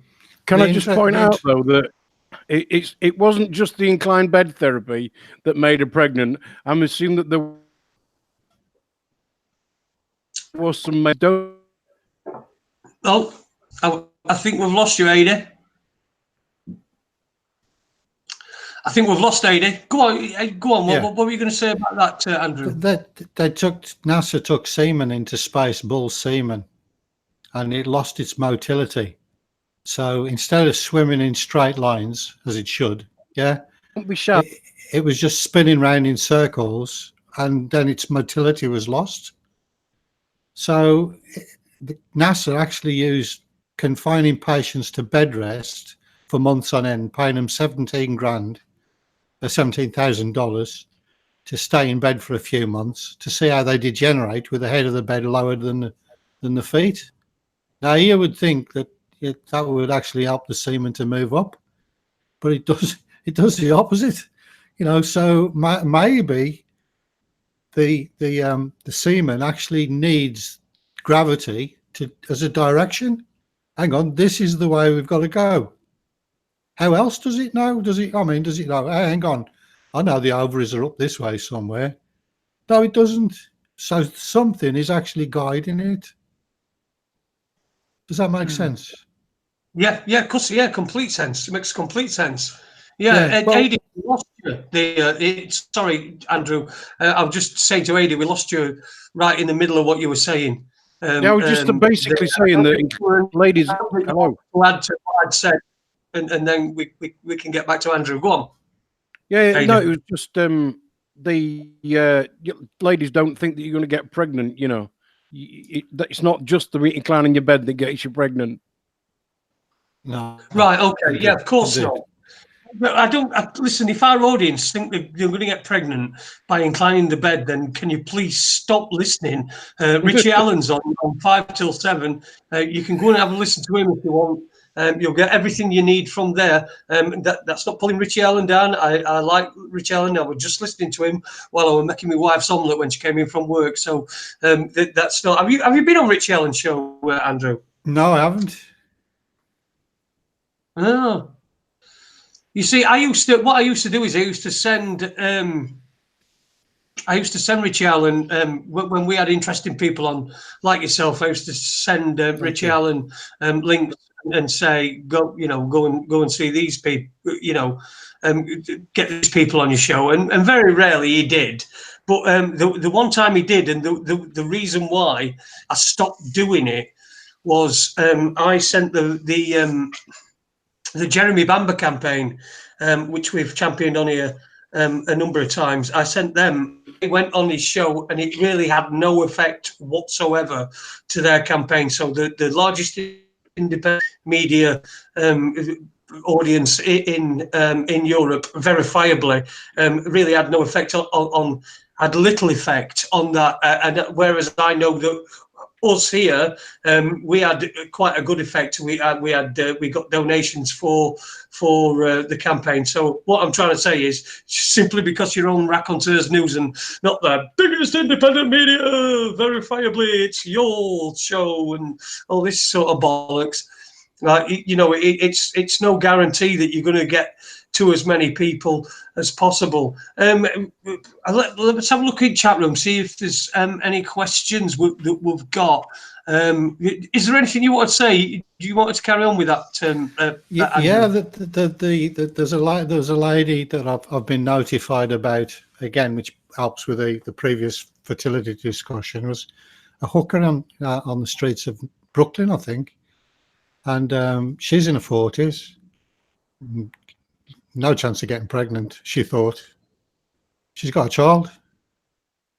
So, not necessarily a great thing if you're a hooker, but it sort of adds credence to what we were discussing earlier.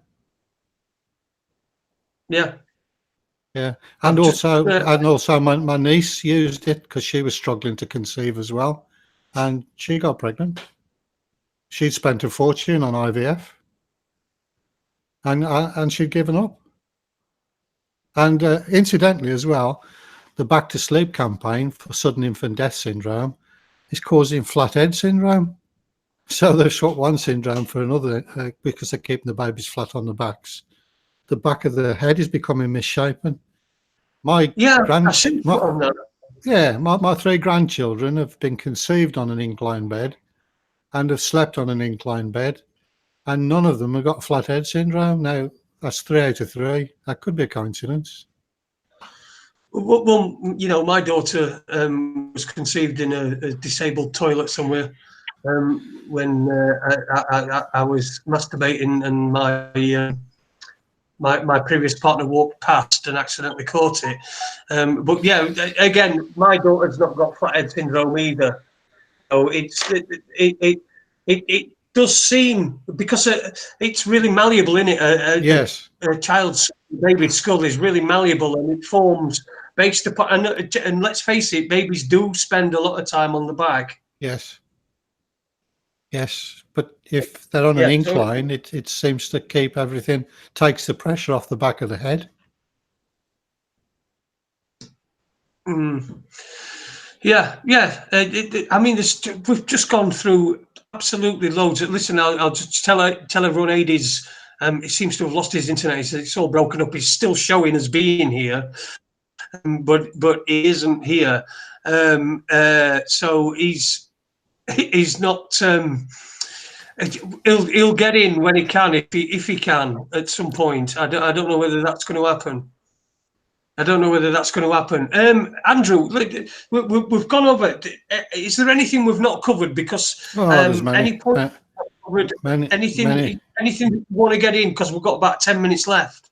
Many things. Yeah, there's years ago when this first jumped up, we noticed that we seemed to be developing a better immune system than people that were sleeping flat beds, and influenza was about, and we didn't seem to get it. And if we did get a cold or a flu, we were over it within a few hours or a couple of days, and we were fine. Everybody else was dropping like flies. So that prompted me to get in touch with the World Service, BBC World Service. This was in the early days, and I wanted to talk about how simply tilting a bed could help someone with AIDS. because there's a huge problem in Africa. And it didn't go down very well, actually, with the BBC, because we talked about the theory, but before I got to the important points, the interview was over because of time constraints. So I ain't got enough time to get the whole message over. And a bit frustrated and a bit disheartened. So later on, I got approached by this guy from Botswana, and he agreed to test it out with some AIDS patients that he knows personally. They were on death's door, end of life, grey skin, no muscles, constant diarrhea, tilted the beds, diarrhea stopped, and they got fitter. They should have been dying off, but they actually got fitter. And eventually they got out of the beds, had a little bit of rehabilitation, a little bit of monitoring, went home and kept the beds tilted. And to this date, they're still okay. That was full-blown AIDS at the end of life. You're talking about a situation that someone finds themselves in that can be profitable for somebody. So it's not really profitable to save them, to make them better, to incline the bed. It's just it's indicative of the society that we're living in. Follow the money, yeah. Follow every single thing. Well, I usually say the misinformation. If you come up with an idea that could be put into, and I mean, I'm not talking. I know there's money. There can be money in it, selling inclined beds and things, and writing books and doing all these things and explain. I know that there's money in it, but there just isn't the amount of money to be made in it to make it worthwhile for anybody to invest in. Yeah, for sure. Because when you're talking pharmaceuticals, we're talking billions and billions and billions of pounds, aren't you? Now, if you take all that away, if you incline somebody's bed and then all that money is then taken away because those people don't need those drugs that they've been put on and they've been on for life, they don't need them anymore. No, the majority of them. So it almost would be suicidal for mental health practitioners to endorse inclined bed therapy. Yeah, without a doubt. Yeah, they'll be shooting themselves in the foot. What was it? A patient cured is a customer for life lost. Yeah. Couldn't have put it better myself. Exactly. And that's what we're up against. AD, are you back yet? Are you operational, shall we say? My internet is it's so wobbly. It's gone off 3 times and I've had to rejoin the call 3 times, but it just keeps going off. It's probably because of the shit that I'm talking. See if there's a kink in the cable. No, sorry. Hang on a minute. This is a young man who didn't know how to plug his headphones in at about 7 o'clock. I'll try to forget that.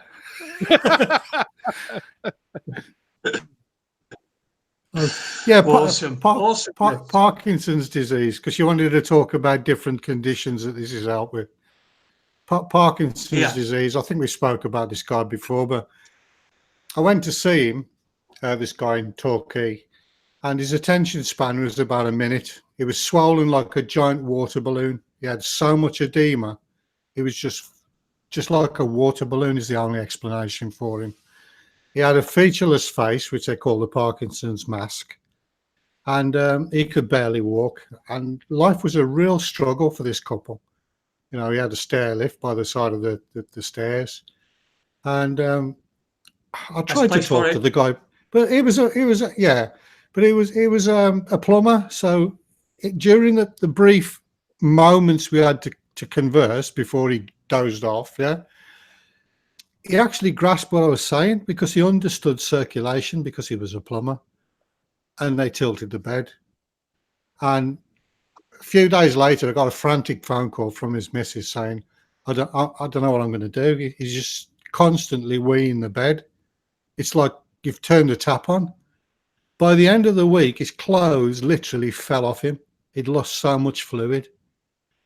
And within a couple of weeks, she turned over in bed, and that Parkinson's mask, that featureless face, had gone. She could see her own husband back again. So she woke him up, and they had a conversation for the first time in many years. Parkinson's disease.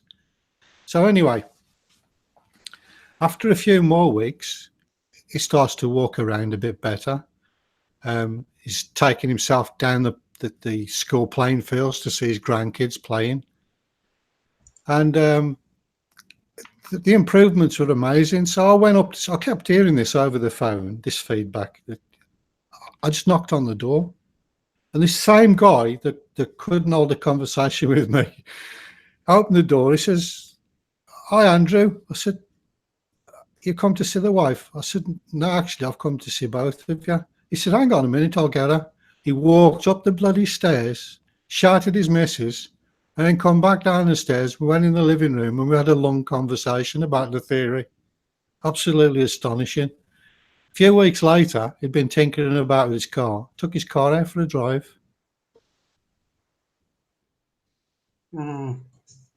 It is amazing, and the more that you hear about it, and the more you hear the stories, and okay, this is people's own stories. They are stories. All these things, but I'm sure they're documented somewhere. And the reality is, I know for a fact, because she changed my life with it. Andy, who used to be presenter on here, still very much part of the Raconteurs family. Him and his wife.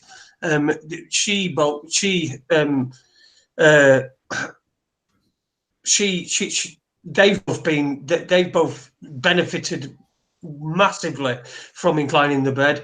I know that my wife, who did it for us, she has been suffering from headaches in recent weeks, but they're mostly stress headaches, and it's something that I heard her say on the phone. She was on the phone to the doctor trying to get something for the stress headaches,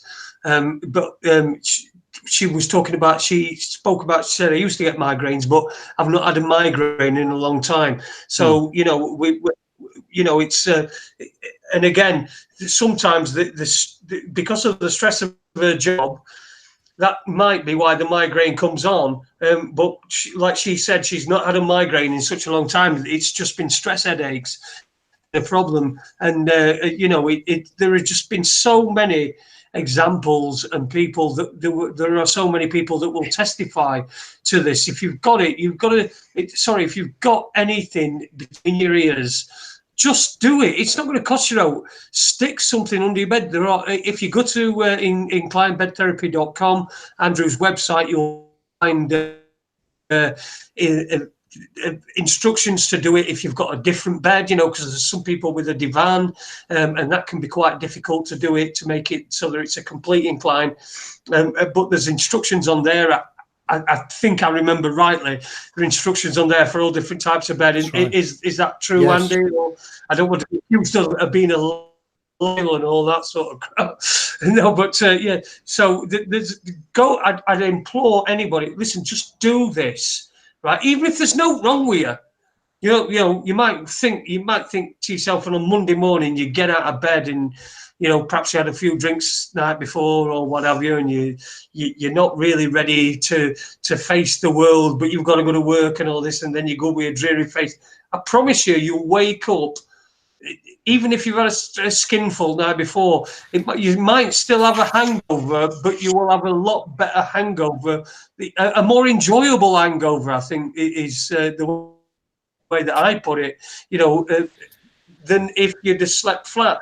So it doesn't cost you anything. It's very easy to do. Something that you only really know the benefits once you try it for yourself, which is probably why a lot of people don't, because everyone's got all sorts of different things in their life, things that they've got to concentrate on. They've got the kids, and they've got this, and they've got that, and they've got the other, and and we all know that lives are busy, and trying and doing new things, getting out of your routine and doing something that's different from it.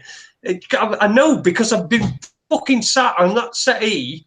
Well, not that settee, but a settee before that, and then that settee when we bought that, watching the same fucking shit every single day, watching the same stuff in order. I know what's on when it's on, and I know what I normally watch. And it's got to the point where it's ridiculous. And now I'm getting out of it. I'm getting out of that routine. I'm doing things, and this is one of the things as well. Mental health. It helps you mentally as well. Sleeping on an incline. Say it again. Changes your thought patterns. Yeah, of course it does. Of course it does. As long as you've got that in you to enable your thought patterns to change, then that's what's going to happen. I'm getting out of this routine. I've been suffering from depression and anxiety for God knows how long. I used to be sick. Even last week I was sick before the show because I'm that anxious about it. This week, I think I finally cracked it because I've not had any anxiety whatsoever. I've been able to eat. I've been able to do everything before the shows. I think I'm pretty much certain I've cracked it. But brilliant. Certainly, yeah. Well done, mate. It'll certainly help you.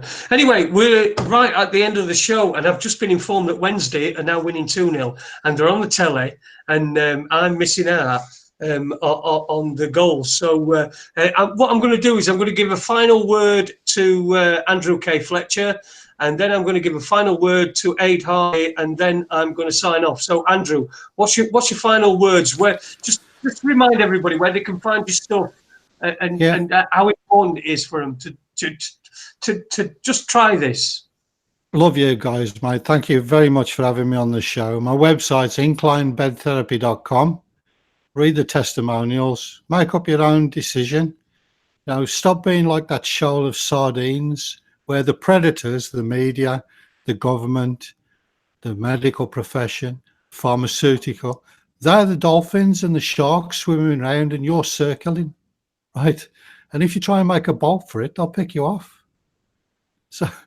So as Jason says, stop watching the crap. My final word is dead easy. When you've got a man who shares something for free, doesn't take advantage of any of the traffic naturally flowing through his website, isn't trying to sell you anything, and gives up his own time to come and talk to you, it's got to be worth a bash, surely. It just has. Yeah, thanks. Of course it has. Well, listen, it's been fantastic. AD, I wanted to make I wanted to know on air. We had a comment on one of the YouTube channels about, I think it was last night's show, but somebody said they wanted to shag the woman that was on your wall behind you. But I suppose that's the same as you. Yeah, the woman on the wall behind me, if it's the one that I think you're thinking of, it's just a Banksy print. That's all it is. Banksy print. Okay. Well, he's got an original Banksy. Well, listen, everybody, thank you very much for tuning in tonight. It's been absolutely fantastic. Just a quick look at the chat room. Patrick Nee's in there. Andy's in there as, of course. John Smith Milwana is in there as well. Super Leeds is in, and he's watching the football. Hopefully, and I know I'll get called a sick, sad Wendy for this, but I don't care. Super Leeds sent me this t-shirt, so I am going to support Leeds in the race to go up for automatic promotion. I really couldn't care less who went up, whether it's United or Leeds, but I'm going to support Leeds because one of their fans bought me a present. So thank you to Andrew K Fletcher. Yes, go on. I've just thought of something very important, football related, which isn't like me, that I saw this morning, which was David Beckham talking in about 15 different languages fluently because of software or whatever he's done. He can't fucking talk properly in English. Well, that's another show, AD. I've been warning you that I'm going to do one day. I've been threatening to do one, do my David Beckham show, but I'm going to leave that till when I've got no AD and I've got no Webby, I've got no guests, so then I can just talk me bollocks. So listen, thanks Andrew K Fletcher. It's been a brilliant show tonight. It's been, the 2 hours have flown by. The 2 hours and 7 minutes have flown by, and all the rest of the cliches. So from me, Jason Holmes, and Captain Cliche, Webby will be back next week. I've had messages of people who I tried to, when I was trying to book somebody for today, well, not particularly for today, but I've just been trying to book somebody, and then I thought, well, I've got to get somebody for today, and then I thought, well, Andrew K Fletcher, Andy keeps saying to me, you should get Andrew on again, so that's Watson. There you go, he has to kick fuck out of Cat Flap before he goes out. You know, he's a fucking dick. Honestly, he's a dick. If anybody knows that, fucking bring it on. Anyway, thanks everybody. We'll see you on Friday night, maybe. Depends. We're going to keep it to ourselves. Well, we'll be back next week, I hope. If not, it'll be myself. If Eddie's available, then Eddie as well. I don't want to put too much pressure on him. I don't want to. I want to deal with everything on this show so that all he has to do is sit there and do his microphone and talk shit like I used to when Andy was doing being the main presenter. So thanks to everybody. Thanks to everyone for listening. Thanks to Andrew K Fletcher. I've said this a million times. Thanks, Eddie. We'll see you Friday night. Don't do a racism.